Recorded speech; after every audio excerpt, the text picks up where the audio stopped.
नमस्कार, प्रदेश एक्सप्रेस में आपका स्वागत है। मैं हूं आपके साथ अंकिता और आइए अब खबरें देखते हैं विस्तार से। प्रदेश में कोरोना संक्रमितों का आंकड़ा लगातार बढ़ रहा है। इंदौर में कोरोना वायरस के सबसे ज्यादा केस आ रहे हैं, तो राजधानी भोपाल में भी हर दिन संक्रमितों का आंकड़ा बढ़ रहा है। मध्य प्रदेश में कोरोना संक्रमितों का आंकड़ा 2 लाख के पार हो गया है। 1 लाख केस आने के 71 दिन बाद प्रदेश में कोरोना संक्रमितों का आंकड़ा 2 लाख के पार पहुंचा है। बता दें कि एक बार फिर से कोरोना संक्रमितों की संख्या में तेजी से बढ़ोतरी होना शुरू हो गई है।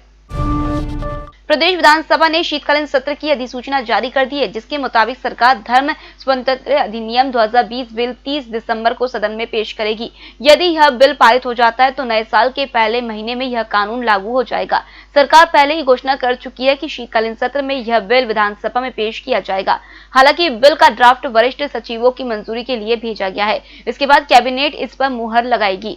मुख्यमंत्री शिवराज सिंह चौहान ने एक बार फिर इसको लेकर बयान दिया है। उन्होंने बड़वानी में कहा है कि मध्य प्रदेश में लव जिहाद चलने नहीं दिया जाएगा, ऐसे लोग सावधान हो जाए।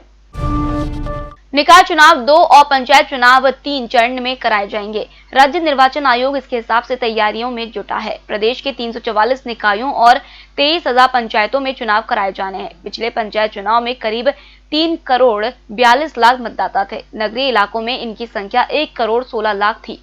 पंचायत चुनाव में ज्यादा पद व मतदाता होने से उसमें अधिक समय लगेगा। इस बार पंचायत चुनाव के लिए 74,500 और निकाय चुनाव में 23,000 बूथ बनाने की तैयारी है।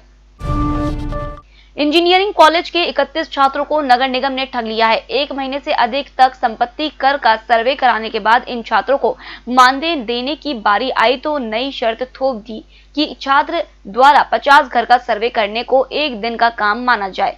खास बात यह है कि 2 छात्र एक टीम के रूप में काम करते हैं, यानी दोनों छात्रों को मिलकर 1 दिन में 100 घरों का सर्वे करना होगा। इन छात्रों ने पिछले 3 दिन से काम बंद कर दिया है और वे मानदेय के लिए अलग अलग समूह में ISBT से माता मंदिर के चक्कर काट रहे हैं। फिल्म शेरनी की शूटिंग के लिए प्रोडक्शन यूनिट के साथ 8 नवंबर को बालाघाट आई बॉलीवुड अभिनेत्री विद्या बालन को उस समय असहज स्थिति का सामना करना पड़ा जब उनसे मिलने पहुंचे वन मंत्री विजय शाह ने उन्हें डिनर का न्योता दे दिया। विद्या ने डिनर में शामिल होने में असमर्थता जता दी। इसका असर यह हुआ कि दूसरे दिन बालाघाट साउथ के GFO GK बरकड़े ने यह कहकर प्रोडक्शन की गाड़ियां रोक दी कि सिर्फ 2 ही गाड़ियों को प्रवेश की अनुमति है। मामला शासन स्तर तक पहुंचा तो आनन फानन में सारी गाड़ियों को प्रवेश दिलाया गया। कुछ दिन पूर्व बंगाल की खाड़ी में उठे चक्रवाती तूफान निवार का असर अभी भी बना हुआ है। उसके प्रभाव से मध्य प्रदेश में हवाओं की रफ्तार बढ़ी हुई है। उधर एक बार फिर बंगाल की खाड़ी में तूफान उठने की हलचल शुरू हो गई है। वर्तमान में बंगाल की खाड़ी में गहरा कम दबाव का क्षेत्र मौजूद है। मौसम वैज्ञानिकों के मुताबिक इसके धीरे धीरे और शक्तिशाली होकर चक्रवाती तूफान में तब्दील होने के संकेत मिले हैं। यह तूफान 3 दिसंबर के आसपास तमिलनाडु के तट से टकराएगा। उधर उत्तर भारत की तरफ से लगातार आ रही बर्फीली हवाओं के कारण शुक्रवार से प्रदेश में ठिठुरन बढ़ गई है। फिलहाल इस बुलेटिन में इतना ही। आप बने रहिए EMS टीवी के साथ। नमस्कार।